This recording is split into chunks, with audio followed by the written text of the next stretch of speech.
filamento di una lampada a tungsteno. Quando il filamento viene riscaldato, esso emette energia sotto forma di luce. Sebbene la luce appaia bianca ai nostri occhi, quando la facciamo passare attraverso un prisma, essa viene scomposta in uno spettro continuo di colori. Questo spettro continuo mostra che una lampada a tungsteno emette fotoni di tutte le energie.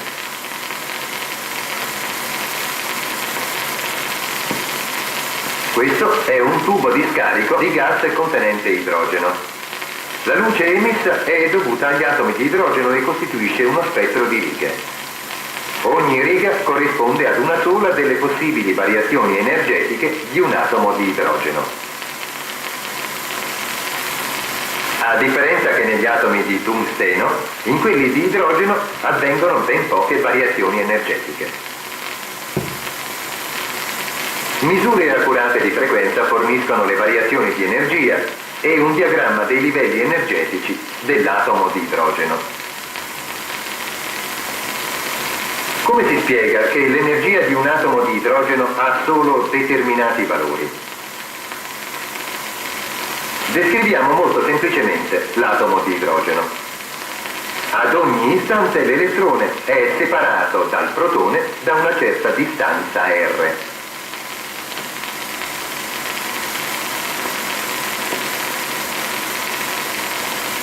L'elettrone e il nucleo hanno cariche elettriche opposte, perciò si attraggono.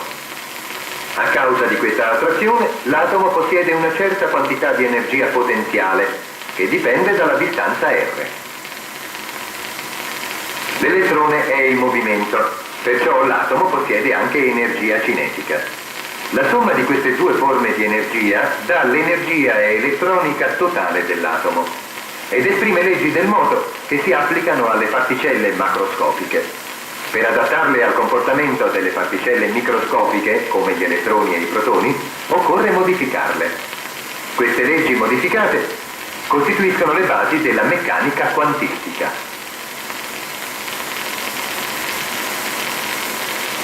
La matematica della meccanica quantistica è molto complessa. A noi però non occorre conoscere i calcoli in dettaglio. Ci interessano solo i risultati che la meccanica quantistica fornisce. Questo calcolatore semplifica l'esecuzione dei calcoli. L'equazione e le istruzioni per risolverla sono fornite mediante schede perforate e il calcolatore risolve rapidamente il problema, altrimenti molto laborioso. Dopo aver completato i calcoli, la macchina scrive i vari valori dell'energia.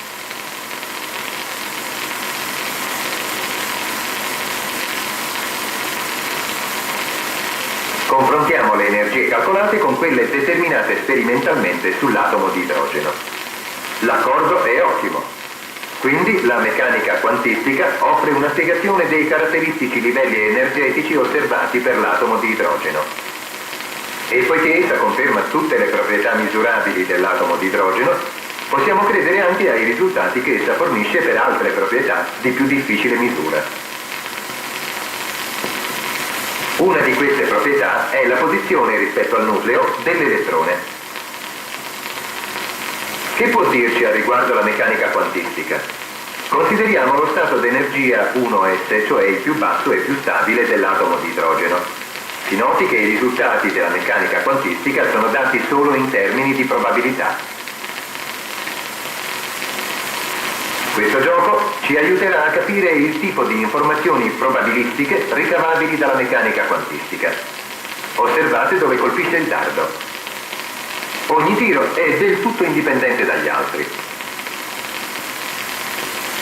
Osservate la distribuzione dei fori.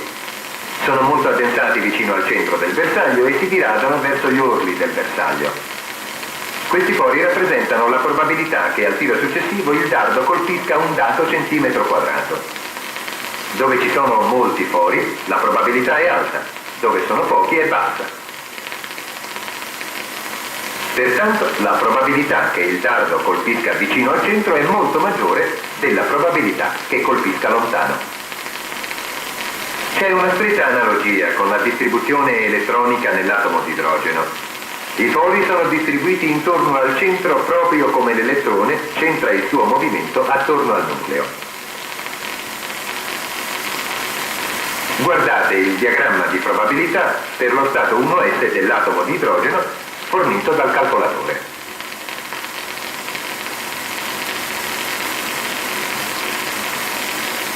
Che cosa ci dice questo grafico sulla posizione dell'elettrone? Prima di rispondere consideriamo un'altra analogia, i movimenti di un colibrì attorno al suo nido. Supponiamo che il colibrì rappresenti l'elettrone e che il suo nido rappresenti il nucleo. Il nido sta su questo piccolo albero in un campo di fiori. Rappresentiamo questa scena con un disegno. Ecco il nido sull'albero. Il colibrì raccoglie nettare dai fiori qua e là attorno al suo nido. Segniamo sul disegno la posizione di ogni fiore visitato dal colibrì.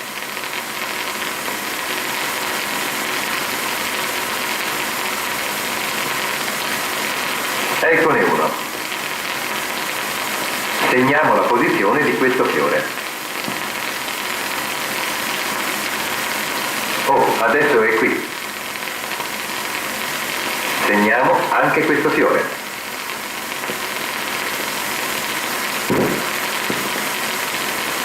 Ed ora un terzo.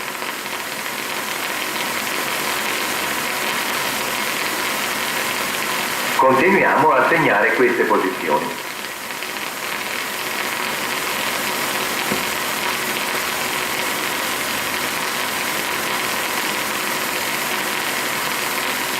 Segnando per un lungo periodo di tempo si forma un disegno regolare. Per ogni area del disegno il numero di spighe è molto maggiore vicino al nido di quanto non lo sia più lontano. Di nuovo abbiamo ottenuto informazioni probabilistiche. La probabilità che l'uccello visiti un fiore vicino al nido è molto maggiore di quella che ne visiti uno lontano.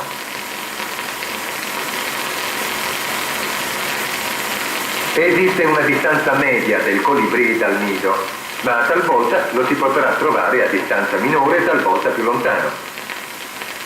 Comunque non vi sono limiti al disegno e talvolta il colibrì andrà a posarsi su un fiore molto lontano.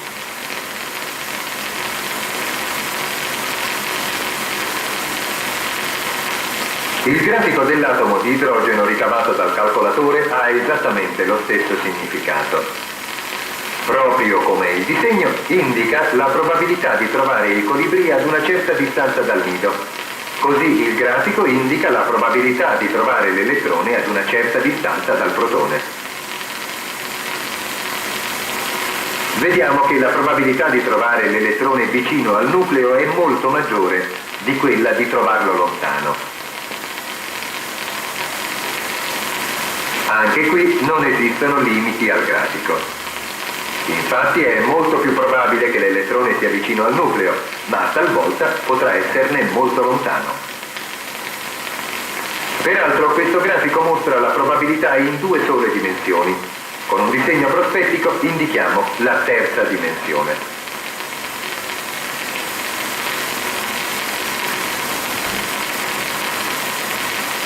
Questa descrizione probabilistica delle posizioni dell'elettrone è detta orbitale 1s dell'atomo di idrogeno e non ha limiti definiti, sebbene abbia una forma sferica.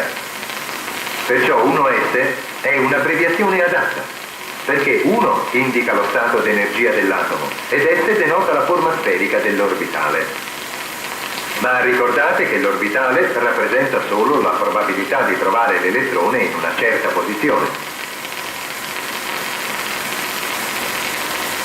Se potessimo osservare l'elettrone in istanti diversi, lo troveremmo prima in una certa posizione, poi in un'altra, e così via. Ma quale sarà la traiettoria percorsa dall'elettrone andando da una posizione all'altra? A questa domanda la meccanica quantistica non risponde esplicitamente. Per la meccanica quantistica può andare bene ogni traiettoria corrispondente a questa distribuzione. Perciò noi possiamo soltanto confrontare il grafico con il modello quantomeccanico. Per esempio, ecco un comune modello della traiettoria dell'elettrone che certo avrete già visto. Mostra che l'elettrone si muove in un'orbita intorno al nucleo come un pianeta intorno al Sole. Possiamo definirlo un modello a satellite. Paragoniamolo al grafico fornito dalla meccanica quantistica per l'atomo di idrogeno. Se il modello a satellite fosse esatto, la distanza dell'elettrone dal nucleo sarebbe fissa. Il diagramma avrebbe la forma di un cerchio e l'elettrone non si avvicinerebbe mai al nucleo. Ma in realtà l'elettrone può avvicinarsi al nucleo come calcolato dalla meccanica quantistica. Perciò il modello a satellite è in contrasto con l'esperienza e deve essere scartato. La meccanica quantistica non precisa il movimento dell'elettrone nell'atomo, ma ne definisce la posizione in termini di probabilità. Bassa lontano dal nucleo, alta vicino al nucleo. Possiamo considerare un raggio medio per l'elettrone, ma l'atomo non ha confini. La probabilità diventa nulla solo a distanza infinita dal nucleo. Poiché l'orbitale 1s è tridimensionale, all'infinito c'è una superficie sferica dove la probabilità di trovare un elettrone è 0. Ogni superficie dove la probabilità è 0 si dice nodale. L'orbitale 1s ne ha solo una. Ricordate che l'orbitale 1s corrisponde al livello di energia più basso dell'atomo di idrogeno. Questo livello corrisponde all'energia necessaria ad allontanare l'elettrone dal protone. Per il primo livello questa energia è meno 313,6 kcal per mole, ma lo spettro dell'idrogeno mostra che il suo atomo ha anche livelli di energia più elevati. Ed ecco le energie del secondo e del terzo livello. L'analisi numerica mostra che la relazione esistente tra queste energie sperimentali è molto semplice. Si osservi che il valore di energia di 78,4 kcal è esattamente un quarto di 313,6 e 34,8 è un nono di 313,6. Questi numeri si possono rappresentare come 313,6 diviso per il quadrato di numeri interi, cioè 2 al quadrato e 3 al quadrato. L'energia più bassa è 313,6 su 1 al quadrato. Perciò ogni livello energetico è caratterizzato dai numeri interi al denominatore, che sono valori possibili del numero quantico principale n. Possiamo quindi usarli per classificare i livelli energetici. Ora il calcolatore elettronico elabora un diagramma del secondo livello energetico, l'orbitale 2s. Ha lo stesso significato del disegno dei fiori e del colibrì. La disposizione dei punti descrive l'orbitale 2s in termini di probabilità. Paragoniamo l'orbitale 2s all'orbitale 1s. Su diagrammi alla stessa scala. Nello stato di energia più elevato, il 2s, la probabilità di trovare l'elettrone a maggiori distanze è cresciuta considerevolmente. Si intende che in realtà l'orbitale 2s, come l'orbitale 1s, è sfericamente simmetrico in 3 dimensioni. Ambedue i grafici mostrano che l'elettrone può talvolta trovarsi a notevole distanza dal nucleo, cioè che l'atomo non ha limiti definiti. Ma l'orbitale 2s mostra una nuova caratteristica. A una certa distanza dal centro l'elettrone non si trova mai. Per la simmetria tridimensionale dell'orbitale, questa distanza definisce una seconda superficie sferica, dove la probabilità di trovare l'elettrone è nulla. Ricorderete che tali superfici sono dette nodali. Perciò, mentre l'orbitale 1s ha una sola superficie nodale all'infinito, l'orbitale 2s ne ha due, una all'infinito e una ad un raggio specifico. La meccanica quantistica insegna che ci sono altri orbitali per l'idrogeno con la stessa energia del 2s e il calcolatore ne sta disegnando uno detto 2p.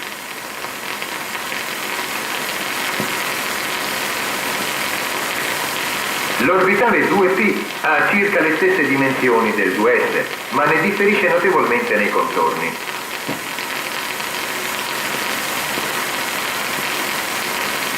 Il 2s è sfericamente simmetrico, mentre il 2p è decisamente orientato lungo un asse, in questo caso l'asse z. Rappresentiamo in prospettiva gli altri due assi, x e y. L'orbitale 2p, come il 2s, ha due superfici nodali dove la probabilità di trovare l'elettrone è 0. Una superficie nodale è all'infinito e la seconda è sul piano y. Ma perché l'orbitale non è orientato lungo l'asse y o l'asse x? La risposta è che esistono tre orbitali indipendenti di questa forma, ciascuno orientato lungo un asse. Ognuno di questi orbitali, 2p, ha due superfici nodali, una all'infinito, l'altra in un piano attraversante il nucleo. Ora possiamo fissare questi dati in diagramma. Per il livello di energia più basso c'è solo un orbitale e ricorderete che esso ha una sola superficie nodale. Ma per il livello energetico n uguale a 2 troviamo 4 orbitali, ciascuno avente due superfici nodali. Infatti per ogni valore di n esistono n al quadrato orbitali, ognuno avente n superfici nodali. Vediamo quindi che n, detto numero quantico principale, offre una gran quantità di notizie sull'atomo di idrogeno. Esso indica i possibili stati di energia e i corrispondenti valori. Per ogni stato energetico esistono n al quadrato orbitali ed ogni orbitale ha n superfici nodali. I diagrammi degli orbitali ad energia più alta si complicano in forma al crescere di n. Ma nella meccanica quantistica tutti gli orbitali sono descritti in termini di probabilità, proprio come abbiamo descritto l'orbitale 1s. Siamo partiti dai livelli energetici dell'atomo di idrogeno. Abbiamo visto che la meccanica quantistica sa calcolare queste energie e che la descrizione quanto-meccanica dell'atomo contiene solo dati di probabilità,